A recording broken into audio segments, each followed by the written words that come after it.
Hello साथियों, स्वागत करते हैं आपके अपने परिवार मैथ्स मस्ती ऑफिशियल में। तो चलिए, आज है 19 तारीख। 19 अक्टूबर का हम लोग करंट पढ़ने वाले हैं, जो कि बहुत ही डिटेल से हमने यहाँ पे डिफाइन किया है।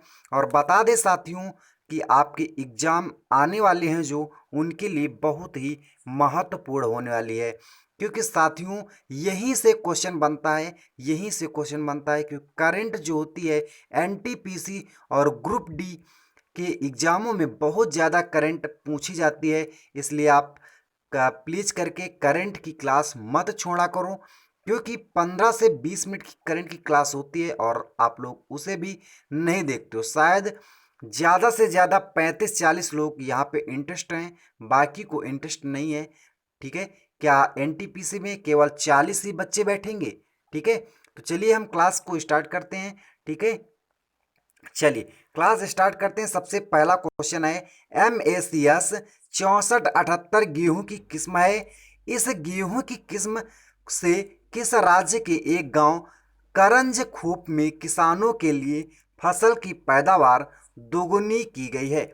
तो इसका जो राइट आंसर हो जाएगा महाराष्ट्र। महाराष्ट्र सरकार ने एक 6478 गेहूं की किस्म जो कि MACS है, ठीक है, और महाराष्ट्र के एक गांव करंज खोप, कौन सा साथियों? करंज खोप है, जो कि फसल की पैदावार वहां से दोगुनी हो गई है। और बता दें, इसे भारत सरकार के विज्ञान और प्रौद्योगिकी विभाग DST के एक स्वतः संस्थान आगकर अनुसंधान संस्थान के वैज्ञानिक द्वारा विकसित किया गया है। और बता दें, इसे आम गेहूं या ब्रेड गेहूं के रूप में भी माना जाता है, यानी जाना जाता है। चलिए नेक्स्ट क्वेश्चन है स्क्रीन पे। सुप्रीम कोर्ट ने पंजाब, हरियाणा और यूपी में पराली जलाने से रोकने के लिए पूर्व न्यायमूर्ति को वन मैन पैनल नियुक्त किया गया है। किसको नियुक्त किया गया साथियों? MB लोकर को सुप्रीम कोर्ट यानी पंजाब का, हरियाणा और यूपी के पराली जो जलाया जाता है उसको न जलाने के लिए एक वन मैन पैनल नियुक्त किया गया है। और किसे नियुक्त किया गया है? तो MB लोकर को नियुक्त किया गया है। और बता दें, सुप्रीम कोर्ट ने पंजाब, हरियाणा, यूपी पराली जलाने से रोकने के लिए पूर्व न्यायाधीश, ये कौन थे साथियों? पूर्व न्यायाधीश थे, जो कि MB लोकुर को वन मैन पैनल नियुक्त किया गया है। यह दिल्ली राष्ट्रीय राजधानी क्षेत्र NCR में प्रदूषण का मुख्य स्रोत है। ठीक है, तो चलिए थोड़ा और डिटेल में बात करते हैं। सुप्रीम कोर्ट ने पंजाब, हरियाणा, यूपी और दिल्ली जैसे शहरों के लिए मुख्य सचिव को निर्देश दिया है कि वे उन क्षेत्रों में शारीरिक रूप से निगरानी करने के लिए एक समिति का गठन करेंगे, जहां पर ढूंढ ठूंठ को जलाया जाता है और इसकी रोकथाम के लिए तरीके भी दिए जाते हैं। तो इसके लिए एक गठन पैनल की गठन की गई है। तो उसके जो अध्यक्ष मान लीजिएगा, ठीक है, या न्यायमूर्ति मान लीजिएगा, MB लोकर को चुना गया है। ठीक है, चलिए बात करते हैं नेक्स्ट क्वेश्चन की। तो नेक्स्ट क्वेश्चन है स्क्रीन पे। नेक्स्ट क्वेश्चन है स्क्रीन पे, किस नाम किस नाम के भारत के पहले रक्षक सहोदर ने अपने 6 वर्षीय भाई थैलेसीमिया से पीड़ित को बचाया है? थैलेसीमिया से पीड़ित को बचाया है किसने? किस नाम ने बचाया है? तो काव्या नाम के एक भारत के पहले रक्षक सहोदर हैं, जिन्होंने 6 वर्षीय भाई थैलेसीमिया से पीड़ित को बचाया है। तो बता दें, काव्या नाम के भारत के पहले रक्षक सहोदर ने अपने 6 वर्षीय भाई थैलीसीमिया से पीड़ित को बचाया है। और रक्षक सहोदर उन शिशुओं को दर्शाता है जो कि एक बड़े भाई को अंगों, अस्थिमज्जा जैसे कोशिकाओं के दाता के रूप में सेवा करने के लिए बनाया जाता है। चलिए, इस प्रक्रिया में 1 घंटे की प्रक्रिया में काव्या से 150 से 200 साथियों यानी 200 साथियों यानी मिलीलीटर अस्थि मज्जा काटा गया और फिर ट्रांसफ्यूजन के जरिए उसके भाई अभिजीत को दिया गया है। चलिए बात करते हैं नेक्स्ट क्वेश्चन की। तो नेक्स्ट क्वेश्चन है स्क्रीन पे, विश्व गरीबी उन्मूलन दिवस किस तिथि को मनाया जाता है? विश्व गरीबी उन्मूलन दिवस या दिन किस दिन मनाया जाता है? तो बता दें 17 अक्टूबर को विश्व गरीबी उन्मूलन मनाया जाता है। ठीक है, और बता दें अंतर्राष्ट्रीय गरीबी उन्मूलन दिवस 2020 का विषय क्या था? तो विषय क्या था? ठीक है, विषय क्या था आपके सामने है, social and environmental justice for all. ठीक है, चलिए बात करते हैं नेक्स्ट।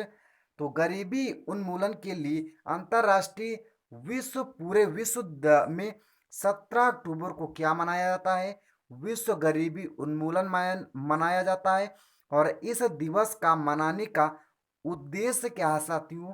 समुदाय क्या है? तो गरीबी दूर दूर करने के लिए ये उन्मूलन मनाया जाता है। और बता दें गरीबी उन्मूलन के लिए पहला अंतर्राष्ट्रीय दिवस कहाँ मनाया गया था? यहाँ से क्वेश्चन साथियों बनता है। क्वेश्चन यहीं से बनता है साथियों कि पहला जो गरीबी उन्मूलन दिवस मनाया गया था वो कहाँ से मनाया गया था? तो ये फ्रांस से मनाया गया था। और कब मनाया गया था? तो 1987। कब? 1987 में मनाया गया था। और दिसंबर 1992 में कहाँ मनाया गया था? संयुक्त राष्ट्र महासभा द्वारा इसे आधिकारिक रूप से मान्यता दी गई।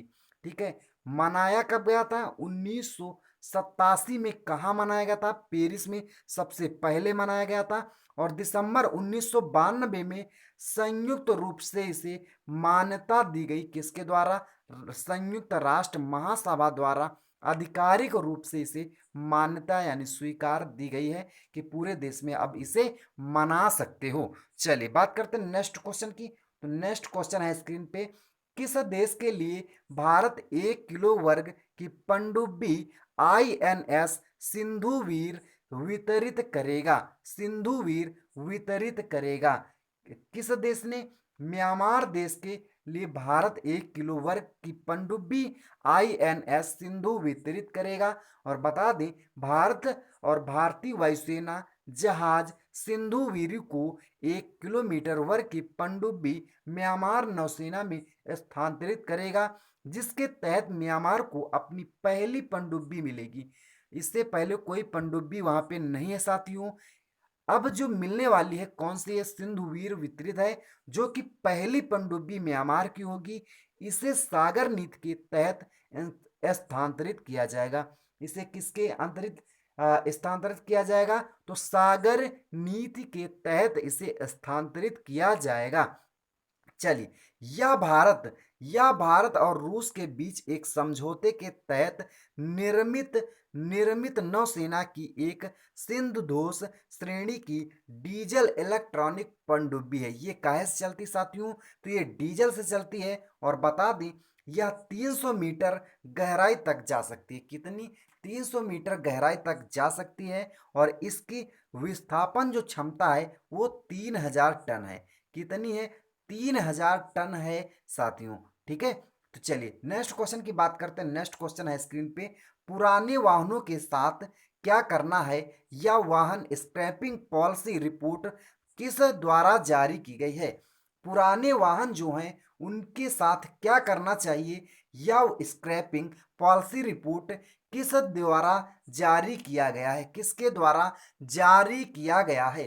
तो एक रिपोर्ट जारी की गई है जिसका नाम है पॉलिसी रिपोर्ट। वो किसके द्वारा जारी की गई है? तो बता दें वो विज्ञान और पर्यावरण केंद्र के द्वारा जारी किया गया है। किसके द्वारा? पर्यावरण और विज्ञान केंद्र के द्वारा जारी किया गया है। यह रिपोर्ट विज्ञान और पर्यावरण केंद्र द्वारा जारी की गई है। और यह भारत के लिए एक प्रभाव वाहन स्क्रैपिंग पॉलिसी के मापदंडों का सुझाव देती है। और बता दें यह 1980 में स्थापित नई दिल्ली में स्थित एक गैर लाभकारी जनहित अनुसंधान और वकालत संगठन है, जो कि यह भारत में पर्यावरण विकास के मुद्दों जैसे खराब योजना, जलवायु परिवर्तन आदि पर एक थिंक टैंक लगाती है। तो चलिए नेक्स्ट क्वेश्चन की बात करते हैं। तो अगला क्वेश्चन है स्क्रीन पे, लद्दाख में जोजिला टनल का निर्माण किया जा रहा है। यह श्रीनगर घाटी और किस शहर को जोड़ेगी? तो इसका जो राइट आंसर हो जाएगा लेह को जोड़ेगी। किसको? यह श्रीनगर घाटी और लेह को जोड़ेगी। लद्दाख में जोजिला टनल का निर्माण किया जा रहा है। जोजिली सुरंग परियोजना जो कि अभी हाल ही में नरेंद्र मोदी जी पीएम हैं जो हमारे देश के, वो वहाँ पे भ्रमण करके आए हैं और वहाँ पे घूम के आए हैं। तो उनका जो रणनीति महत्व है, क्योंकि जो जिला दर्रा श्रीनगर कारगिल लेह राष्ट्रीय राजमार्ग पर 11,578 फुट की ऊंचाई पर है और यह भारी हिमपात के कारण जड़े बंद रहता है। ठीक है, और यह एशिया में सबसे बड़ी लंबी है। और इसकी बात करते हैं तो यह एशिया की सबसे बड़ी लंबी है और श्रीनगर घाटी और लेह के बीच पूरे साल की कनेक्टिविटी को प्रदान करेगी। ठीक है, तो चलिए नेक्स्ट क्वेश्चन की बात करते हैं। नेक्स्ट क्वेश्चन है स्क्रीन पे, हाल ही में कौमुदी मुंशी जी का निधन हुआ है, वे किस क्षेत्र से संबंधित रखते थे? ठीक है, वे किस क्षेत्र से संबंध रखते थे? वो किस क्षेत्र से संबंध रखते थे? गायक थे साथियों। क्या थे? गायक थे। पौराणिक गुजराती गायक थे। कौन थे? पौराणिक गुजराती गायक थे। कौन थे? कौमुदी मुंशी। और बता दें जिन्हें गुजराती सुगम संगीत को लोकप्रिय बनाने हेतु उनके योगदान के लिए जाना जाता है। ठीक है, और उन्हें गुजरात की बुलबुल भी कहा जाता है। क्या कहा जाता है? गुजरात की बुलबुल कहा जाता है और नाइटिंगेल गर्ल ऑफ गुजरात भी कहा जाता है। और कहा जाता है कि 93 वर्ष की आयु में कोविड-19 के कारण इनका जो निधन हुआ है। और बता दें इन्होंने कई भोजपुरी गीतों में भी गाना गाया है। ठीक है, ये भोजपुरी गायक भी थे। और बता दें उनका जो जन्म हुआ था कहाँ पे? वाराणसी में हुआ था। और इन्हें सिद्धेश्वरी देवी और ताज अहमद खान के तहत प्रशिक्षण किया गया था। जो इनके गुरु हैं वो सिद्धेश्वरी देवी और ताज अहमद खान है। ठीक है, और इन्हें ऑल इंडिया रेडियो के लिए भी चुना गया था। क्या? इन्हें ऑल इंडिया रेडियो के लिए भी चुना गया था। चलिए बात करते हैं नेक्स्ट क्वेश्चन की। तो नेक्स्ट क्वेश्चन है स्क्रीन पे, उस यूरोपीय जापानी अंतरिक्ष यान का नाम बताइए जिसने बुध के रास्ते पर पहली शुक्र ग्रह उड़ान भरी है। कौन सी पहली शुक्र ग्रह उड़ान भरी है? तो इसका जो राइट आंसर हो जाएगा बेपी कोलंबो। बेपी कोलंबो जो है वो पहली शुक्र ग्रह उड़ान भरा है। रास्ते पर पहली शुक्र उड़ान ग्रह बढ़ा है। बेपी कोलंबो की बात करते हैं तो साथियों, तो बेपी कोलंबो जो है यूरोपीय जापानी अंतरिक्ष यान जिसने बुध के लिए बंदे के एक अंतरिक्ष यान ने शुक्र ग्रह से पहली उड़ान भरी थी और यह 17,000 किलोमीटर की दूरी से शुक्र के एक काले और सफेद स्नैपशॉट को पकड़ने में कामयाब था। क्या था? कामयाब रहा। और इसे अक्टूबर 2018 में लॉन्च किया गया था। इसे कब लॉन्च किया गया था? तो 2018 में इसे लॉन्च किया गया था। और यह बुध की 7 साल की यात्रा है। क्या थी? यह जो बुध ग्रह होता है उसके 7 साल की यात्रा पर किया गया था। और अपनी यात्रा को पूरा करने के लिए अंतरिक्ष यान को 9 ग्रह गुरुत्वाकर्षण सहायता की आवश्यकता है और जो इसे सौर मंडल के सबसे सूक्ष्म ग्रह के रास्ते पर अपने पाठ्यक्रम को समायोजित करने की अनुमति प्रदान करेगा। ठीक है, तो चलिए नेक्स्ट क्वेश्चन है स्क्रीन पे, हाल ही में नरेंद्र मोदी जी द्वारा कितने रुपए मूल्य का स्मारक सिक्का जारी किया गया है? स्मारक सिक्का जारी किया गया है किसके द्वारा? नरेंद्र मोदी जी के द्वारा।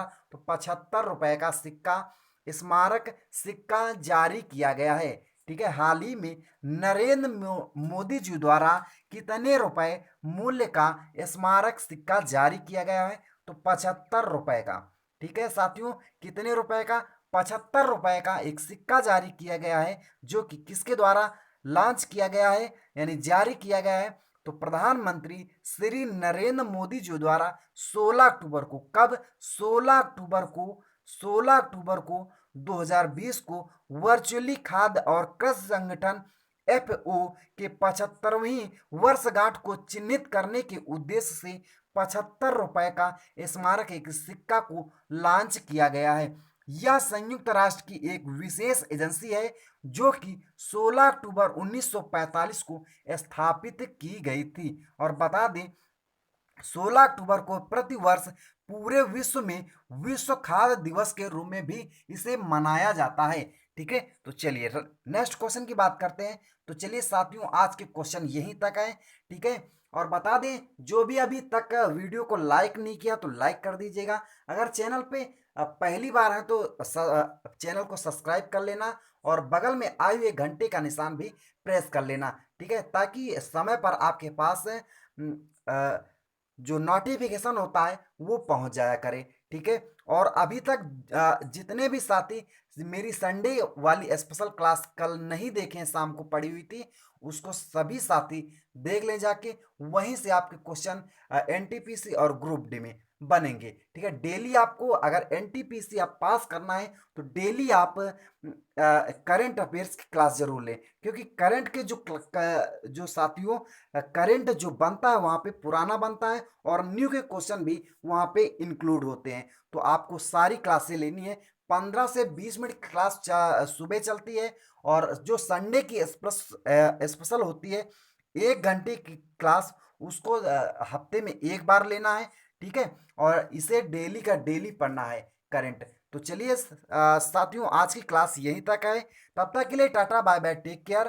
ठीक है, मस्त रहिए, स्वस्थ रहिए, और इसी के साथ फिर मिलेंगे नेक्स्ट मॉर्निंग। तब तक के लिए टाटा बाय बाय और टेक केयर। जय हिंद, जय भारत।